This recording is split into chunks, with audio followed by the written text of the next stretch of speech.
Isang mapagpalang araw pong muli sa inyong lahat, mga kamotor. Sa mga hindi pa nakakasubok o nakakasubok na magtanggal ng busing ng ating sprocket o hub para sa TMX 155, ay subukan po ninyo ang ganitong remedyo para hindi na po kayo punta sa shop na para gumastos pa. Okay, papakita ko po sa inyo kung paano ko po natanggal tong busing sa napakabilis na paraan. Di mo na kailangan weldingin, di mo na kailangan kung ano-ano pa. Ito mga kamotor, ayan, easy, natanggal na natin.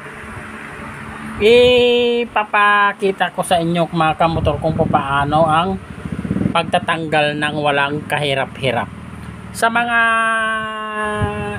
hindi pa nakasubok, okay, panoorin nyo mga kamotor para naman hindi kayo masyadong mahirapan.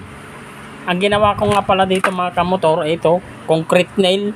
Medyo kunin lang po ninyo yung dulo nya, medyo palapadin nyo, hasain nyo ng ganyan siya, yan.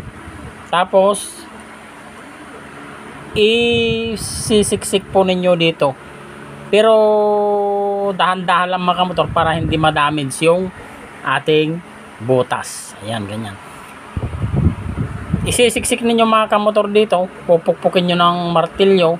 Ayan, pupukpukin ninyo hanggang sa maging ganito na ang kalalabasan ng busing nyong tatanggalin. Para naman,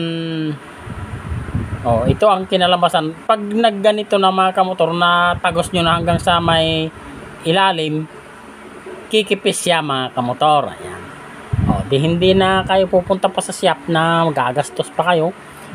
Pero kung may budget naman kayo mga kamotor, ay okay lang na ipagawa ninyo. Halimbawa, nag-aapura kayo, wala kayong gamit, okay. Pero kung may gamit kayo at nagtitipid na kagaya ko, ito, ganito lang ang gawin ninyo mga kamotor para naman hindi kayo mahirapan ng husto. Dahan-dahan lang mga kamotor ang pagpupunson, gaya nito, mayroon lang kunting kwan. Pero sa umpisa lang yan, pag pumasok na mga kamotor yung pako dito sa may parting loob niya, yan, idire-diretso ng dahan-dahaning pukpukin para naman hindi na masira yung ating hub. Ito nga pala mga kamotor yung bagong ilalagay natin, kasi maglilimang taon na ito pala. Saka pa lang tayo nagpalit ng sprocket busing o hub busing para sa panglikod.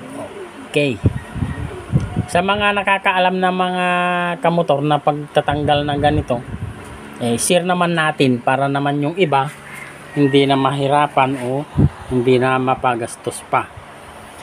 Okay, sa mga ngayon lang napadpad dito sa aking channel, ay please po, huwag po ninyong kalimutang i-like, i-share at i-hit na rin po ang notification bell para po updated po kayo sa mga susunod pa nating video na mapapakinabangan po ninyo sa araw-araw ninyong pangangailangan, o ma-share din po ninyo sa mga kapwa nating mga rider na nagbabudget o sa walang-wala talaga, walang pambayad sa mekaniko.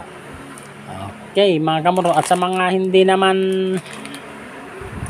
gusto yung mga ganitong content, ay please po, skip na lang po ninyo. Okay lang, kasi baka makakomment pa po kayo ng hindi maganda. Okay, yun lamang po ang may share natin sa araw na ito. Sana po pagnubayan po kayo ng buong may kapal. Thank you po.